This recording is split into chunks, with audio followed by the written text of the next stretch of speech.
ভোটেও সবুজ ঝড়, অধিকাংশ আসনে তৃণমূল সমর্থিত প্রার্থীদের জয়। 108টি আসনের মধ্যে 101 আসনে এগিয়ে তৃণমূল কংগ্রেস সমর্থিত প্রার্থীরা, মাত্র 7টি আসনে এগিয়ে বিজেপি সমর্থিত প্রার্থীরা।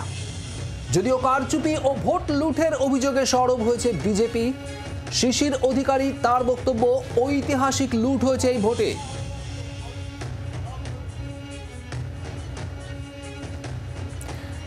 টির মধ্যে 101টি আসনে জয়ী তৃণমূল কংগ্রেস।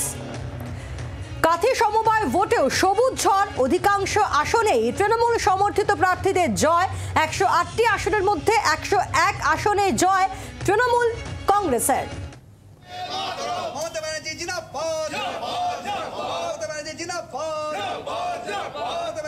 কাথি সমবায় ভোটে সবুজ ঝড়, অধিকাংশ আসনে তৃণমূল সমর্থিত প্রার্থীদের জয়।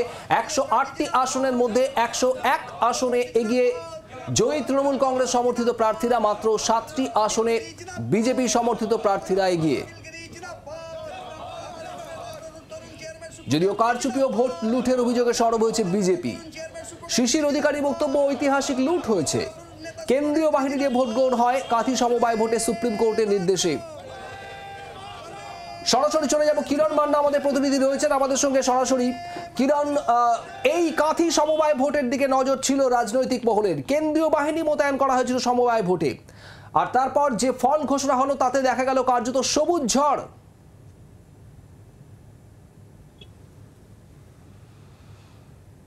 হ্যাঁ, একেবারেই সবুজ ঝড়। দেখো, যে ভোট সকাল থেকে টান উত্তেজনার মধ্য দিয়ে অনুষ্ঠিত হলো, সেখানে দেখা গেল সবুজ ঝড়, অর্থাৎ তৃণমূল কংগ্রেসের একচেটিয়া জয়লাভ।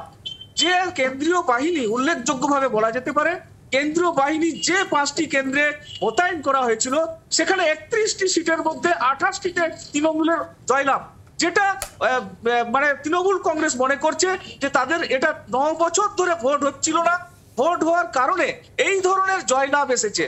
যেটা অভিযোগের আঙুল তোলা হচ্ছে শুভেন্দু অধিকারীর বিরুদ্ধে, যে ভোট করতে দিত না, একটি জায়গায় ভোট কেন্দ্র করা হতো, 2টি জায়গায় ভোট কেন্দ্র করে ভোট সারা হতো, সেই ভোট হতো না। সার্বিকভাবে একচেটিয়া ভোট হওয়ার কারণে মানুষজন ভোট দিতে পেরেছে এবং ভোটের জয়লাভ এসেছে। যদিও বিজেপি এই ভোটের ছাপ্পার অভিযোগ তুলে আগামীকালই, যেটা শিশির অধিকারী জানালেন, সুপ্রিম কোর্টের দ্বারস্থ হচ্ছেন। আমাদের সঙ্গে আছেন তৃণমূল কংগ্রেসের জেলা সভাপতি এবং একজন বিজয়ী নেতৃত্ব ছাড়া আরো তৃণমূল নেতৃত্ব হাবিবুর রহমান। আমরা তাদের সঙ্গে কথা বলে জানবার চেষ্টা করব এর আসল রসদটা কি। আমি প্রথমেই আপনাদেরকে বলি, আজকে কন্টাই কোঅপারেটিভ ব্যাংকের 77তম জন্মদিন। 77তম জন্মদিনে মানুষ পাল্টে ফেলতে চেয়েছিল, পাল্টে ফেলেছেনও। মানুষের আশীর্বাদে তৃণমূল কংগ্রেস সমর্থিত প্রার্থীরা বিজয়ী হয়েছেন। আর শুভেন্দু অধিকারী, শিশির অধিকারীর কথা বলছেন, তারা যখন এই ব্যাংকটার পরিচালন কমিটির চেয়ারম্যান ছিলেন, তখন এই ব্যাংকের গণতান্ত্রিক অবস্থা একদম ভেঙে পড়েছিল। নির্বাচনের নামে প্রহসন করা হতো, মানুষ জোর করে কিছু বলতে পারতেন না। মানুষ ভোট দিয়েছেন, তৃণমূল কংগ্রেস সমর্থিত যারা প্রার্থী ছিলেন তারা বিজয়ী হয়েছেন। আগামী দিনে এই ব্যাংকের ভবিষ্যৎ উজ্জ্বল হবে। এই ব্যাংক এই এলাকার সার্বিক মানুষের স্বার্থে কর্ম করবে। যে প্রতিনিধি মন্ডলকে মানুষ নির্বাচিত করেছেন, এলাকার মানুষের সুখ দুঃখের সাথী হবে, এটা আমাদের যেটা ছাপ্পার অভিযোগ করা হচ্ছে, এই নিয়ে কি বলবেন? এগুলো সব হচ্ছে মানে মুখে মানুষ বলে বেড়ায়, কিন্তু এসব কিছু না। এখানে গণতান্ত্রিক পদ্ধতিতে নির্বাচন হয়েছে এবং একদম শান্তিপূর্ণভাবে নির্বাচন হয়েছে। আর আপনারা জানেন এই জয়টা হচ্ছে বাংলার মানুষের জয়। বাংলায় যে শান্তি সম্প্রীতি। তৃণমূল কংগ্রেসের বক্তব্য যে একেবারে শান্তিপূর্ণভাবে ভোট হয়েছে, আর ঠিক তখন পাল্টা শিশির অধিকারী তিনি অভিযোগ করছেন যে ঐতিহাসিক লুট হয়েছে। শুনবো তার বক্তব্য।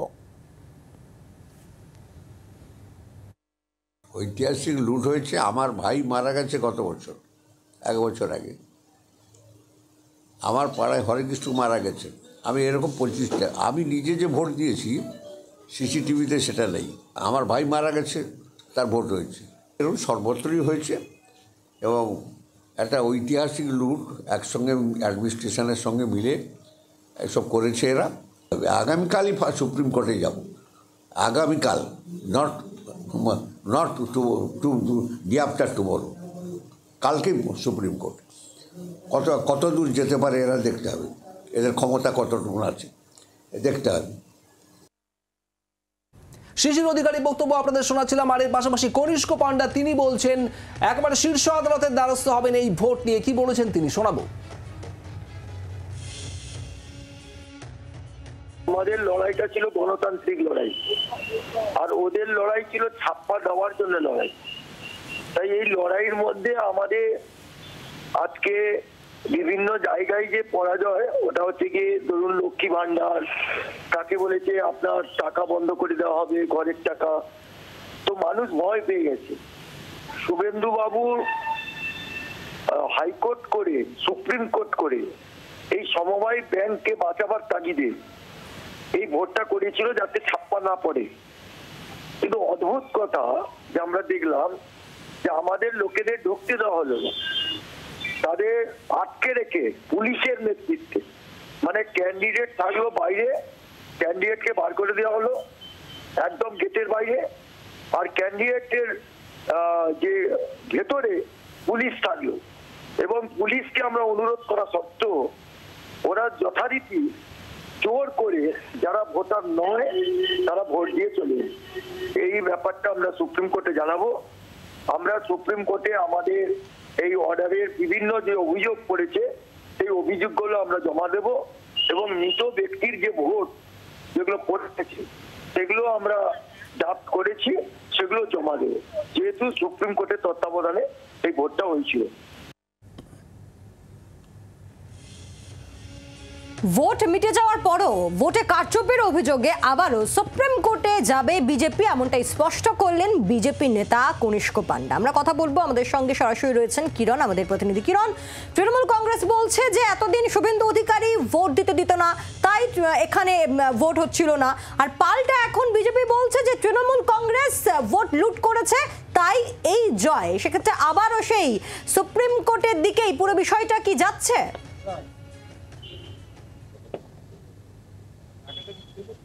হ্যাঁ দেখো, একেবারেই শিশির অধিকারী বা কনিষ্ক পান্ডা যারা অভিযোগ করছেন যে এই ভোট লুট, শিশির অধিকারী বলছেন ঐতিহাসিক লুট।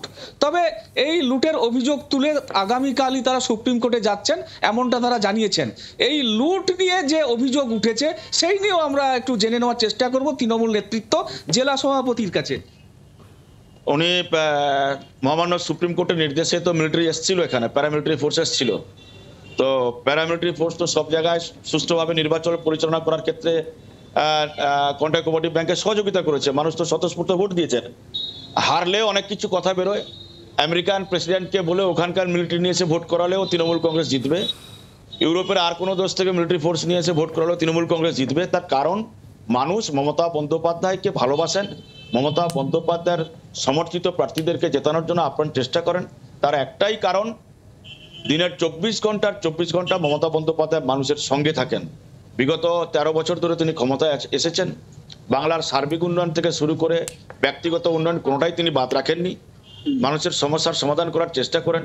দীর্ঘ 50 বছরের রাজনৈতিক জীবনে তিনি যে আমরা মোট 101টি আসনে জয়লাভ করেছি, মোট সিট সংখ্যা 108। আপনি বিজয়ী প্রার্থী, আপনি কি করবেন? কি জানতে চাইছেন বোন? আপনি বিজয়ী প্রার্থী, এই জয় নিয়ে কি বলবেন? জয় তো আমরা আনন্দে, আমি আপনাকে আগেও বলেছি, এখনো বলছি যে আমরা জিতবো, এবং আমরা এই বোর্ড কন্ট্রাক্ট কোঅপারেটিভ ব্যাংকের এই বোর্ড সেটা আমরা দখল করব, এবং আমাদের চেয়ারম্যান হবে তৃণমূল দল থেকে চেয়ারম্যান হবে, তৃণমূলের সিদ্ধান্তে চেয়ারম্যান হবে, এবং আমরা এই ভোট হওয়ার জন্য আমরা বলছি আনন্দিত। শুধু আমি নয়, আমার এলাকার ভোটার যারা কোনো নতুনভাবে কাউকে ব্যবসার জন্য লোন দিতে পারতাম না, সেগুলো দেওয়া যাবে। ঠিক তেমনি যারা শেয়ার হোল্ডার, যারা সদস্য, তাদের যে শেয়ার ট্রান্সফার, কেউ মারা গেছেন তার শেয়ার যে ট্রান্সফার করা সেটাও বন্ধ ছিল। আবার নতুন করে তৃণমূল শিবির, এটা বলাই যায়। কিরণ, ধন্যবাদ তোমাকে। কিরণ মান্না আমাদের প্রতিনিধি ছিলেন আমাদের সঙ্গে সরাসরি, এবং আপনারা দেখছিলেন যে তৃণমূল শিবির রীতিমতো উচ্ছ্বসিত, কার্যত সবুজ ঝড় বলা যায়। আজ কাঁথি কোঅপারেটিভ ব্যাংকের এই নির্বাচনে 108টির মধ্যে 101টি আসনেই জয়ী হয়েছে তৃণমূল শিবির। অন্যদিকে বিজেপির তরফে দাবি করা হচ্ছে ভোট লুট হয়েছে, ঐতিহাসিকভাবে ভোট লুট হয়েছে, এমনটা বলছেন শিশির অধিকারী। আর এখানে আপনাদের শোনাবো রামনগরের তৃণমূল বিধায়ক অখিল গিরি কি জানিয়েছেন, শুনুন। শুভেন্দু অধিকারী যখন ব্যাংকের চেয়ারম্যান ছিল, তারপরে যখন চলে যায়, এটা ব্যাংকের অনেক ক্ষতি হয়েছে। এবং শেয়ার হোল্ডাররা 10 বছর ধরে তারা ডিভিডেন্ড লভ্যাংশ টাকা পায়নি এবং ব্যাংকের লাভ অনেকটা কমে গিয়েছে। আর ব্যাংকের সমবায় পরিষেবাটা কন্টাই কোঅপারেটিভ ব্যাংক 10 বছরে শুভেন্দু অধিকারী থাকাকালীন ঠিক মতন পরিষেবা পায়নি। সেক্ষেত্রে মানুষ একটা পরিবর্তন চেয়েছিল, সেই পরিবর্তন তৃণমূল কংগ্রেসের উপর ন্যস্ত করেছেন। যদিও তিনি চেয়ারম্যান ছিলেন যখন, তখনও তৃণমূল কংগ্রেসের ছিলেন, কিন্তু তা সত্ত্বেও চেয়ারম্যান থাকাকালীন ঠিক মতন পরিষেবা দেয়নি। মানুষ তার জন্য একটি নতুনভাবে পরিবর্তন এনে নতুন নেতৃত্বের হাতে দায়িত্ব দেওয়ার সিদ্ধান্ত নিয়েছেন। তাই সাধারণ মানুষের কাছে আমরা কৃতজ্ঞ। ছাপ্পা ভোটেই জয় পেয়েছে তৃণমূল কংগ্রেস, এমনটাই দাবি করছে BJP. Subrata Gayen returning officer, তার বক্তব্য কি শুনবো। খুব শান্তিপূর্ণ হয়েছে, সব জায়গায় ভালোভাবে ভোট হয়েছে, মানুষ স্বতঃস্ফূর্তভাবে ভোট দিতে পেরেছে এবং মানুষের ব্যাংকের প্রতি যে আস্থা সেটা রাখতে পেরেছে। 30 to 40% ভোট পড়েছে। হ্যাঁ, আমাদের কাছে যেটুকু মানুষ এসেছে সবাই মোটামুটি ভোট দিতে পেরেছে, শান্তিপূর্ণভাবে ভোট করতে পেরেছে। বিক্ষিপ্ত কিছু বাইরের দিকে হতে পারে, কিন্তু আমাদের এর মধ্যে ভেন্যুর মধ্যে কোনো রকম সমস্যা হয়নি, শান্তিপূর্ণভাবে সবাই ভোট দিতে পেরেছে নিজের অধিকার। সোমবার এরকম হলো যা সরকারিভাবে অফিসাররা এবং আমাদের আধা সামরিক বাহিনী সুপ্রিম কোর্ট নির্দেশ যেটা ছিল সবাই সহযোগিতায় আমরা একটা ভালো একটা ভোট উপহার দিতে পেরেছি। সুপ্রিম কোর্টের নির্দেশে যেভাবে আমাদের বলেছিল সেইভাবে আমরা ভোটটা সম্পন্ন করেছি।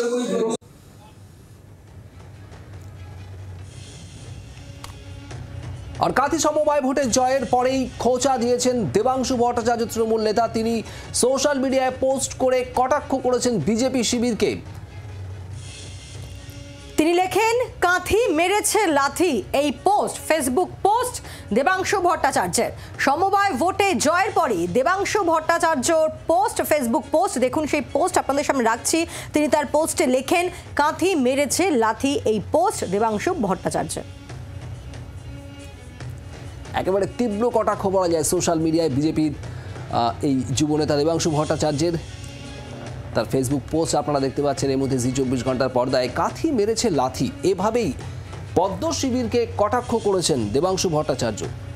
তৃণমূলের যুব নেতা দেবাংশু ভট্টাচার্য তিনি একেবারে কটাক্ষ করেছেন সমবায় ভোটে জয়ের পরই বিজেপিকে। কটাক্ষ দেবাংশু ভট্টাচার্যের। তার পোস্ট, ফেসবুক পোস্ট, সেটি আপনাদের সামনে রাখছি। সেই ফেসবুক পোস্টে একেবারে তীব্র কটাক্ষ তৃণমূল নেতার, বিজেপিকে কটাক্ষ করে তার এই পোস্ট। সমবায় ভোটে, কাঁথি সমবায় ভোটে সবুজ ঝড়, এবং এই ভোটের দিকে নজর ছিল তৃণমূলের এবং বিজেপির। আপনারা জানেন যে সুপ্রিম কোর্টের নির্দেশে একবার নজিরবিহীনভাবে কেন্দ্রীয় বাহিনী মোতায়েন করে সমবায় ভোট হয়, এবং সেই ভোটেই আমরা দেখলাম যে একেবারে সবুজের জয় জয়কার। ধরাশায়ী বিজেপি। 108টির মধ্যে 101টিতে জয় তৃণমূলের, আর 7টিতে জয় পায় বিজেপি। এবং সমবায় ভোটে সবুজ ঝড়ের পরই তৃণমূলের নেতা দেবাংশু ভট্টাচার্যের ফেসবুক পোস্ট, তার সেই ফেসবুক পোস্টটি আপনাদের সামনে রাখছে।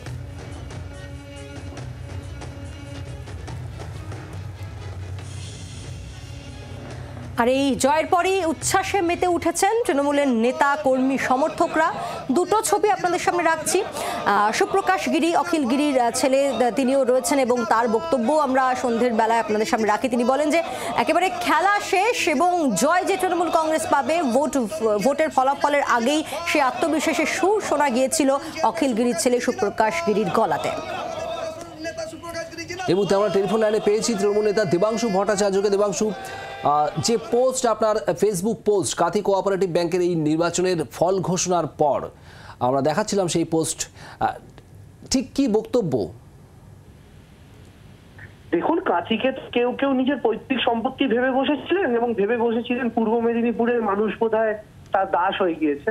কিন্তু পূর্ব মেদিনীপুরের মানুষ যে স্বাধীন চেতা, পূর্ব মেদিনীপুরের মানুষের চেতনায় স্বাধীনতার জ্ঞান, তাদের চেতনায় যে উদ্বুদ্ধ, সেই জিনিসটা পূর্ব মেদিনীপুরের মানুষ বারংবার প্রমাণ করেছে যে তারা কারো দাসত্বে থাকতে পছন্দ করে না। এই যে অধিকারী গড়, এই মেজখোকার গড়, এই গড় মানে কি? এটা কি রাজতন্ত্র প্রজাতন্ত্র চলছে যে একজন রাজা রয়েছেন এবং তার সবাই ওখানে দাস? সেই জিনিস তো নয়। এই যে কথা বারবার বলা হয়, চিন্তা ভাবনার মুখে পদাঘাত করেছে কাঁথির সমবায় নির্বাচনে যারা অংশগ্রহণ করেছিলেন সেই কাঁথির মানুষ। এর আগে তমলুকেরও ফলাফল আপনারা দেখেছেন, কাটিরও ফলাফল আপনারা দেখেছেন। পূর্ব মেদিনীপুর আস্তে আস্তে তার রাজনৈতিকভাবে সরকারের হাত থেকে যে পিছড়ে যাচ্ছে সেটা বোঝা যাচ্ছে, এবং আগামী 2026 বিধানসভা নির্বাচনে পূর্ব মেদিনীপুর থেকে শুভেন্দু অধিকারীর নেতৃত্বে ভারতীয় জনতা পার্টি সাফ হয়ে যাবে। আপনাকে ধন্যবাদ। দেবাংশু ভট্টাচার্য আমাদের সঙ্গে ছিলেন টেলিফোনে। বাংলার আওয়াজ, বাঙালির আবেগ, জি 24 ঘন্টা।